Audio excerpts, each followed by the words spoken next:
আসসালামু আলাইকুম ওয়া রাহমাতুল্লাহি ওয়া বারাকাতুহু। ইন্নাল হামদালিল্লাহ ওয়াসসালাতু ওয়াসসালামু আলা রাসূলিল্লাহ বা'দ। সম্মানিত দর্শক শ্রোতা, কাছে দূরে, দেশে কিংবা প্রবাসে যে যেখান থেকে আমাদের দেখছেন শুনছেন, সবাইকে জানাই আন্তরিক শুভেচ্ছা ও অভিনন্দন। প্রিয় দর্শক শ্রোতা, আশা করছি রাব্বুল আলামিনের রহমতে ভালো আছেন।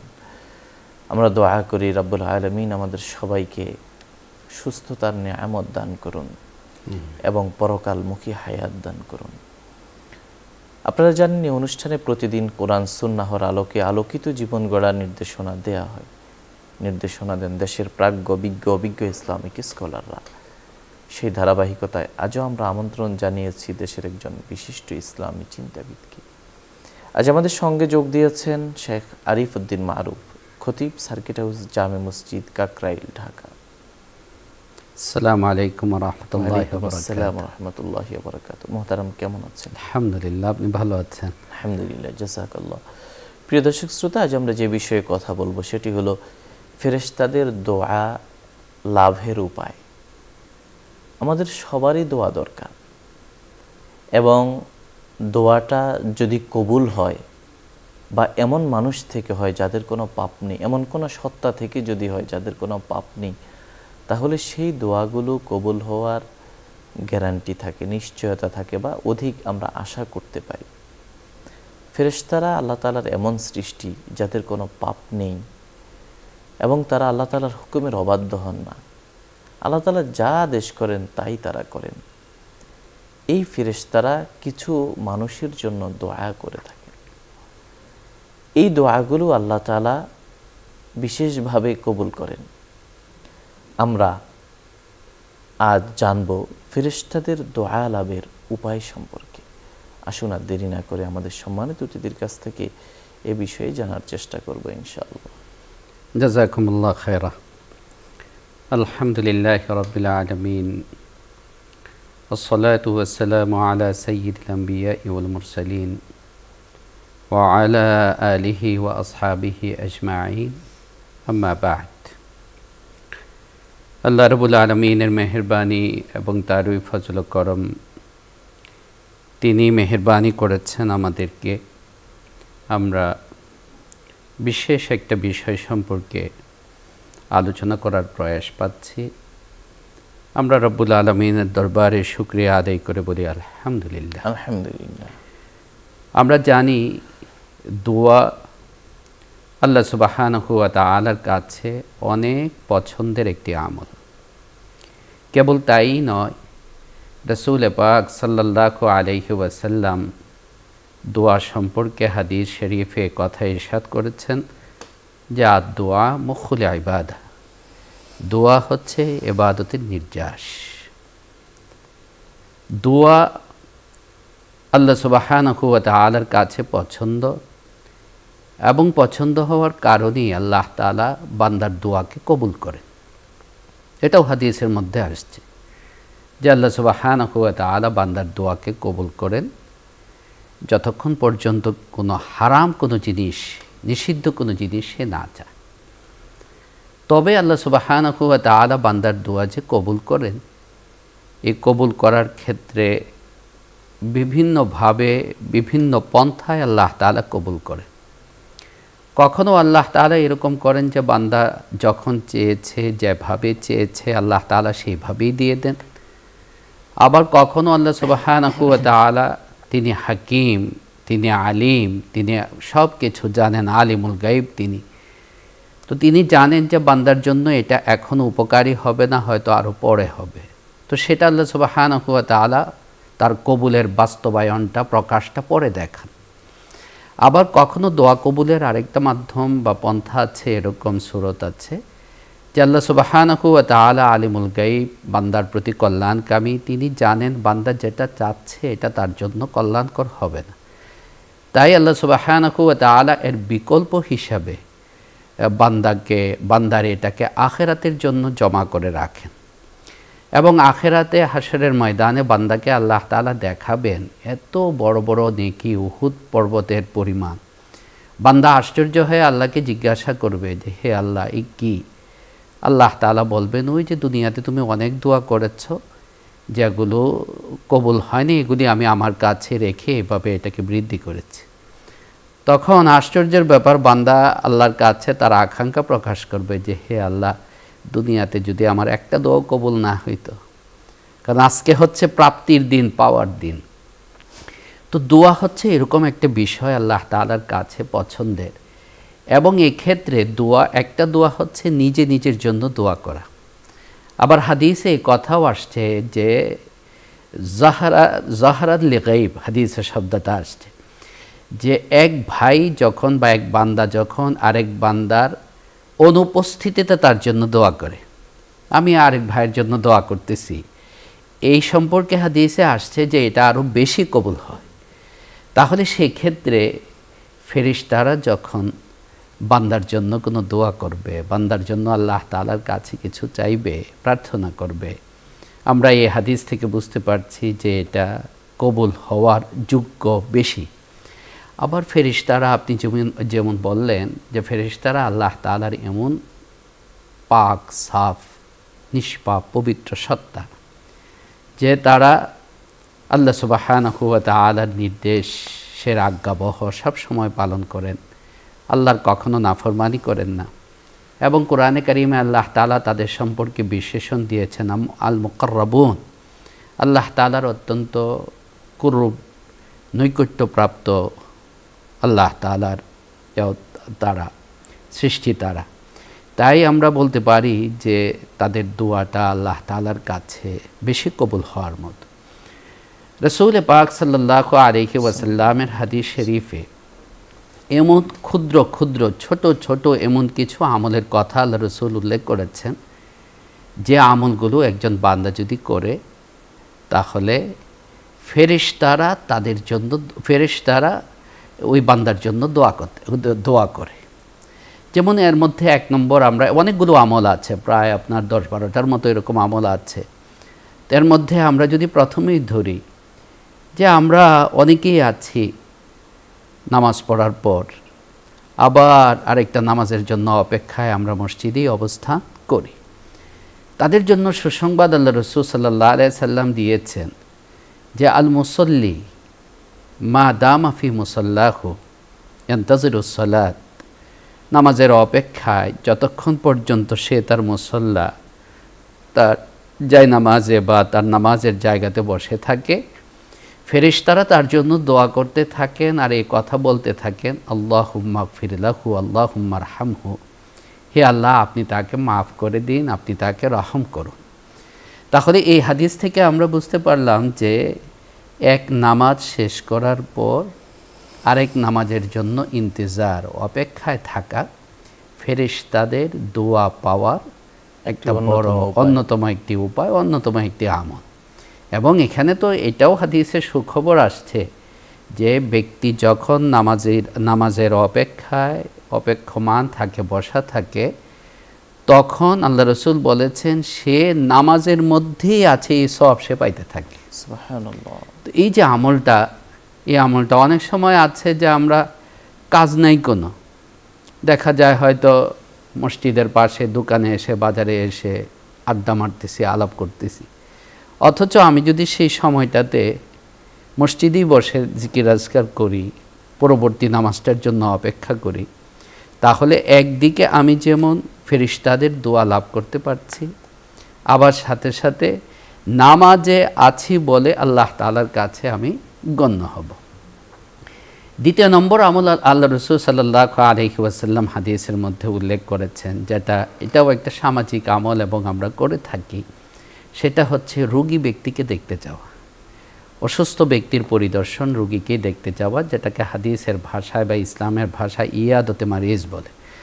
আল্লাহ রাসূল সাল্লাল্লাহু আলাইহি সাল্লাম তার হাদিসে উল্লেখ করেছেন যে কোনো বান্দা যখন তার কোনো অপর ভাই রোগাক্রান্ত, রুগ্ন যে রোগী হিসাবে আছে তাকে দেখতে যায়, 70,000 ফেরেশতা তার জন্য দোয়া করতে থাকে। সুবহানাল্লাহিল আযীম। কত বড় ফজিলতের বিষয় যে 70,000 ফেরেশতা তার জন্য দোয়া করতে থাকে কেবল রোগী দেখতে যাওয়ার কারণে। এখানে একটা বিষয় আমাদেরকে খেয়াল রাখতে হবে, সেই বিষয়টা হচ্ছে যে কোনো একটা আমল করার সময় আমলের ওই সোয়াবের ধ্যানটা থাকাও জরুরি।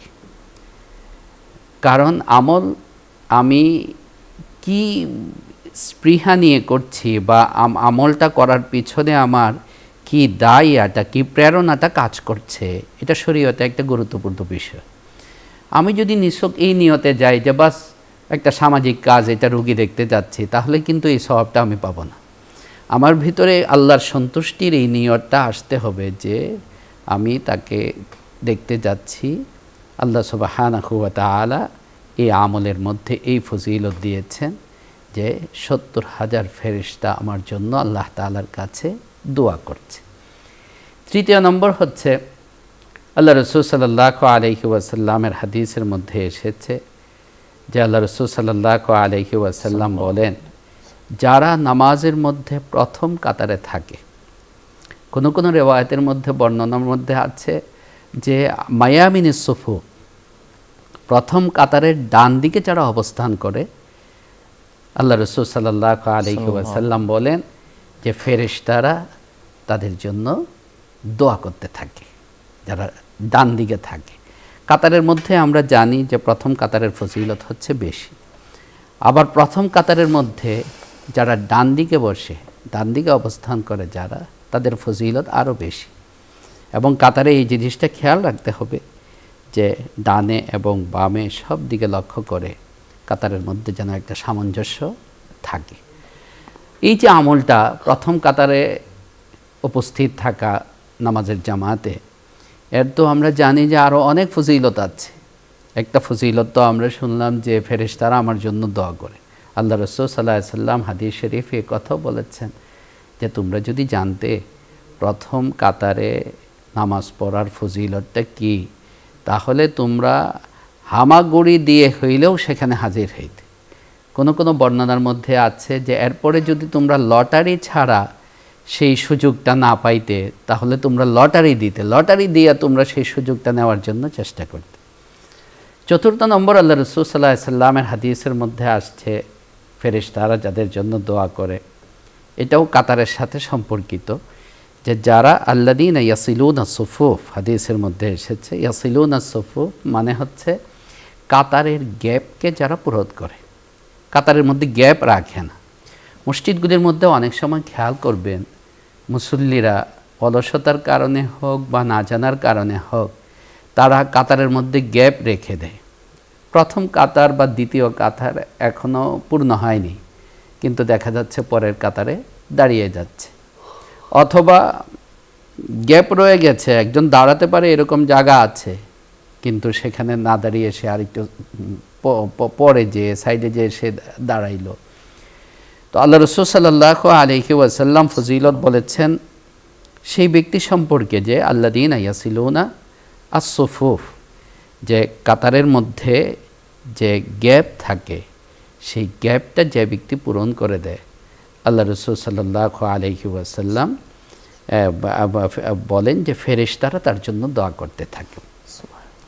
আল্লাহ সুবহানাহু ওয়া তাআলা কোরআনে কারীমে সূরাতুল আহজাবের 2টা আয়াতের মধ্যে আল্লাহ সুবহানাহু ওয়া তাআলা ইরশাদ করেছেন যে হুয়াল্লাযী ইউসাল্লি আলাইকুম ওয়া মালাইকাতুহু লিয়ুখরিজাকুম মিনাজ যুলুমাতি ইলান নূর, যে এরা তারাই যাদের উপর, যাদেরকে আল্লাহ তাআলা রহম করেন এবং যাদের রহমতের জন্য ফেরেশতারা দোয়া করতে থাকে।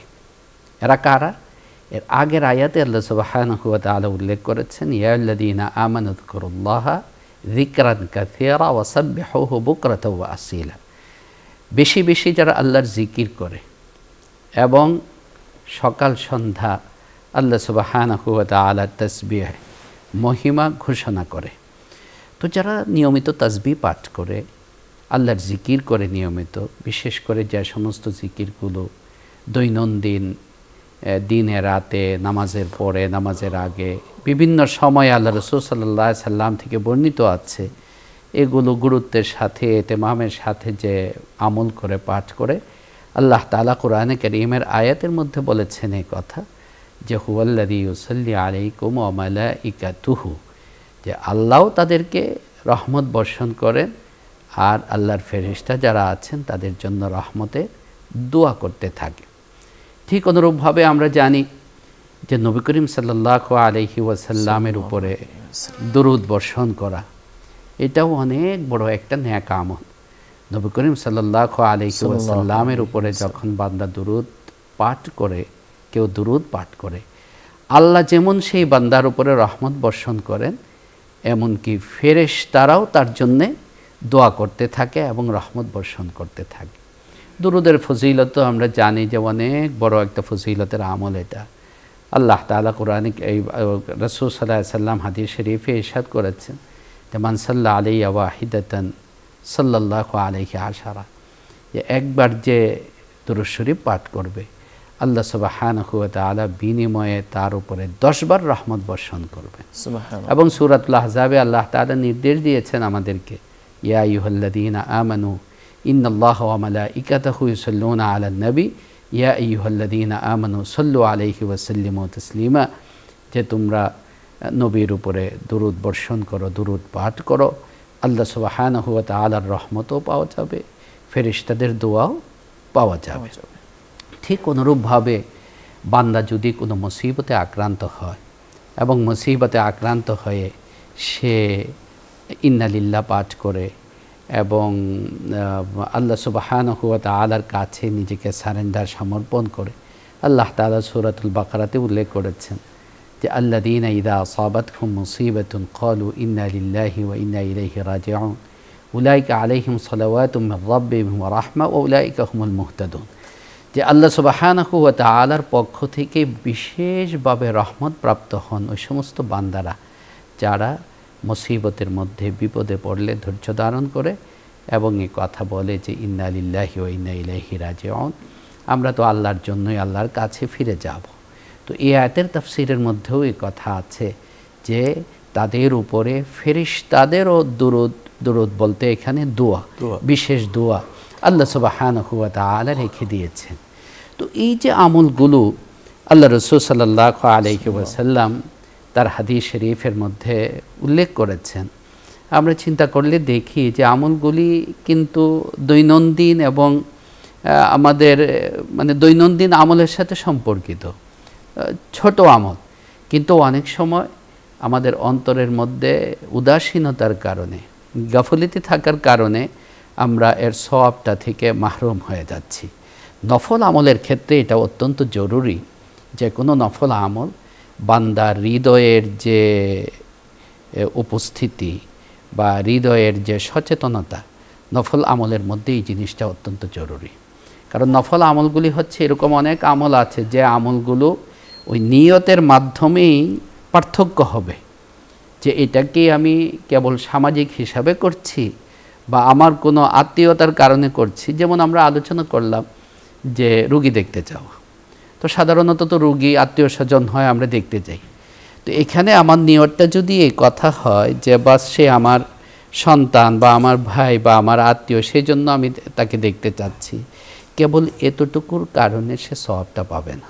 আমল ঠিকই করলো, কাজটা ঠিকই করলো, কিন্তু তার নিয়তের মধ্যে বিষয়টা না আসার কারণে সওয়াব থেকে সে মাহরুম হয়ে গেল। এখানে সেই নিয়তটাকে যখন করে ফেলবে যে আমি এটা আল্লাহর সন্তুষ্টির জন্য করছি এবং আল্লাহ সুবহানাহু ওয়া তাআলা এই আমলের মধ্যে যে ফজিলত বলেছেন আল্লাহ রাসূল সাল্লাল্লাহু আলাইহি সাল্লাম, সেই ফজিলতটা পাওয়ার জন্য করছি, তখন তার আমলটা তো হবেই, সাথে সাথে সে সওয়াবটাও পেয়ে যাবে। সুতরাং এই বিষয়টা আমাদের সবার খেয়াল রাখতে হবে যে নফল যে আমলগুলো আছে এই আমলগুলোর ক্ষেত্রে আমার নিয়তের বিষয়টা অত্যন্ত জরুরি। যে ইন্নামাল আমালু বিন্নিয়াত যে হাদিস আল্লাহ রাসূল বলেছেন, মানে নফল আমল হচ্ছে এরকম, বা এই যে দৈনন্দিন যে কাজ আছে সামাজিক বা ইত্যাদি, যে নিয়তের মাধ্যমেই এটা একটা থেকে আরেকটা আলাদা হবে, এটার মধ্যে পার্থক্যতার সৃষ্টি হবে যে কোনটা আমি আল্লাহর জন্য করছি আর কোনটা আমি দুনিয়ার সামাজিকতা বা দুনিয়ার কিছুর জন্য করছি, এই জিনিসটা আমরা বুঝতে পারবো। তাই আমরা যে আমলগুলোর কথা আলোচনা করেছি, আমরা আজকে থেকে সবাই চেষ্টা করব ইনশাআল্লাহ এই আমলগুলোর ফজিলতটা যেন আমরা লাভ করতে পারি। জি মোহতারাম, অনেক সময় দেখা যায় যে আমরা দেখি আমাদের অনেক দোয়া কবুল হয় না, মানে বাহ্যিকভাবে দেখি যে দুনিয়ায় আমাদের অনেক চাওয়া পাওয়া পূরণ হয় না। তো এটা আসলে মানে সব দোয়া কি কবুল হয় কি না? রাসূল পাক সাল্লাল্লাহু আলাইহি ওয়াসাল্লামের হাদিস অনুসারে বান্দার সব দোয়াই আল্লাহ কবুল করেন, যদি না মালাম ইয়াদু হারামান, হাদিসের মধ্যে আসছে যে অন্যায় শরীয়তে নিষিদ্ধ এরকম কোনো দোয়া যদি সে করে না থাকে, জায়েজ দোয়া যদি হয় আল্লাহ অবশ্যই কবুল করেন। বাকি কবুলের যে প্রকাশটা সেটা বিভিন্নভাবে হয়। আল্লাহ তাআলা তিনি বান্দার প্রতি কল্যাণকামী, বান্দার প্রতি দরদি, তিনি আলিমুল গায়ব, তিনি ভালো জানেন। বান্দা তো সে সব কিছু দেখে না, সব কিছু বুঝে না। সে হয়তো চাচ্ছে তার জন্য যে এই চাকরিটা, আল্লাহ তুমি আমাকে এই চাকরিটা দাও, বা আমাকে তুমি এই সন্তান দাও, ইত্যাদি দাও, কিন্তু আল্লাহ জানেন যে এই চাকরিটা তার জন্যে কল্যাণের হবে না। তখন আল্লাহ সুবহানাহু ওয়া তাআলা সেটা কবুল না করে, মানে সে যেভাবে চেয়েছে সেভাবে কবুল না করে আল্লাহ সুবহানাহু ওয়া তাআলা কোনো সময় অন্য একটা কিছু তাকে দিয়ে দেন, আবার কোনো সময় আল্লাহ সুবহানাহু ওয়া তাআলা আখিরাতের জন্য এটাকে রেখে দেন। এটাই আমরা হাদিসটা বললাম যে বান্দা আশ্চর্য হয়ে বলবে আল্লাহ তাআলাকে যে হে আল্লাহ, দুনিয়াতে যদি আমার একটা দোয়াও কবুল না হতো।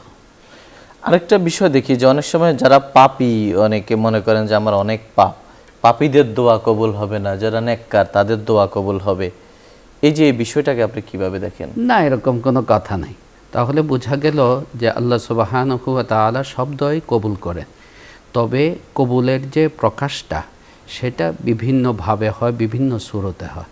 কখনো আল্লাহ সুবহানাহু ওয়া তাআলা বান্দা যেটা চেয়েছে, যেভাবে চেয়েছে সেভাবেই দিয়ে দেন। আবার কখনো আল্লাহ সুবহানাহু ওয়া তাআলা তিনি আলিমুল গায়ব, তিনি হাকিম, তিনি বান্দার প্রতি কল্যাণকামী, তিনি জানেন যে বান্দা যেটা চাচ্ছে এটা তার জন্য উপযোগী না, সেটার বিনিময়ে আল্লাহ সুবহানাহু ওয়া তাআলা তার এই দোয়াটা আখিরাতের জন্য রেখে দেন। আখিরাতে আল্লাহ সুবহানাহু ওয়া তাআলা বান্দাকে দেখাবেন যে অনেক বড় পরিমাণ, উহুদ পর্বত পরিমাণ নেকি তার। বান্দা আশ্চর্য হয়ে জিজ্ঞাসা করবে যে হে আল্লাহ, এগুলো কি? আল্লাহ সুবহানাহু ওয়া তাআলা বলবেন যে যে দোয়া তুমি দুনিয়াতে করেছো আর তুমি মনে করেছো আমি কবুল করি নাই, সেগুলি হলো এইগুলি। তখন বান্দা বলবে হে আল্লাহ, আমার একটা দোয়াও যদি দুনিয়াতে কবুল না হইতো।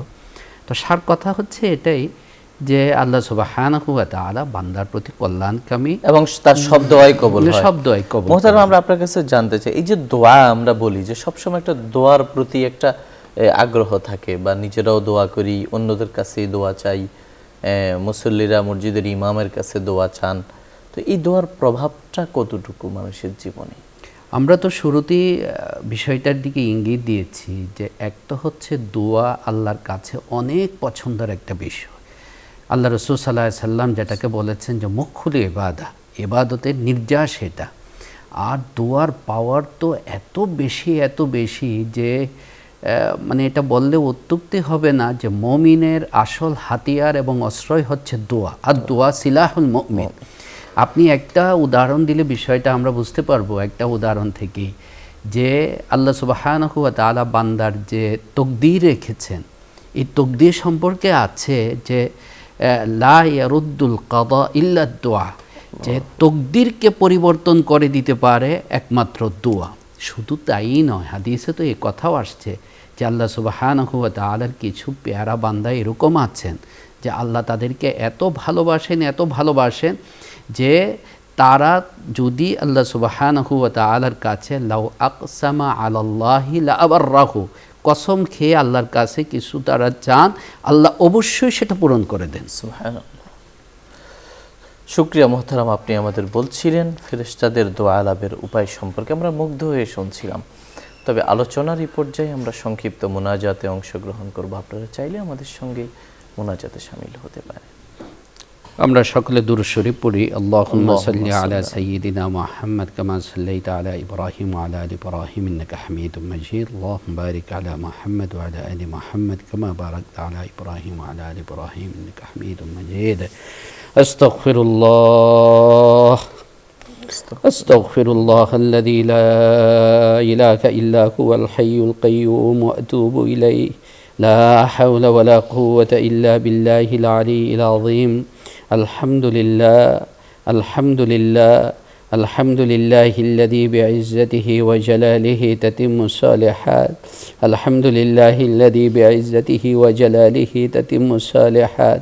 আল্লাহু আল্লাহু রাব্বি লা উশরিকু বিহি শাইআ আল্লাহু লা ইলাহা ইল্লা হুয়াল হাইয়ুল কাইয়্যুম আল্লাহু লা ইলাহা ইল্লা হুয়াল হাইয়ুল কাইয়্যুম লা ইলাহা ইল্লাল্লাহু ওয়াহদা لا شريك له له الملك وله الحمد وهو على كل شيء قدير اللهم إنا نسألك بأنك أنت الله لا إله إلا أنت الأحد الصمد الذي لم يلد ولم يولد ولم يكن له كفوا أحد يا أرحم الراحمين يا أرحم الراحمين يا ذا الجلال والإكرام يا ذا القوة المتين يا رحيم يا كريم يا رحيم يا كريم يا رحيم يا كريم يا إله العالمين يا رب العالمين ওগো মালিক মাবুদ আপনার মেহেরবানির শুকরিয়া আদায় করে আমরা শেষ করতে পারবো না।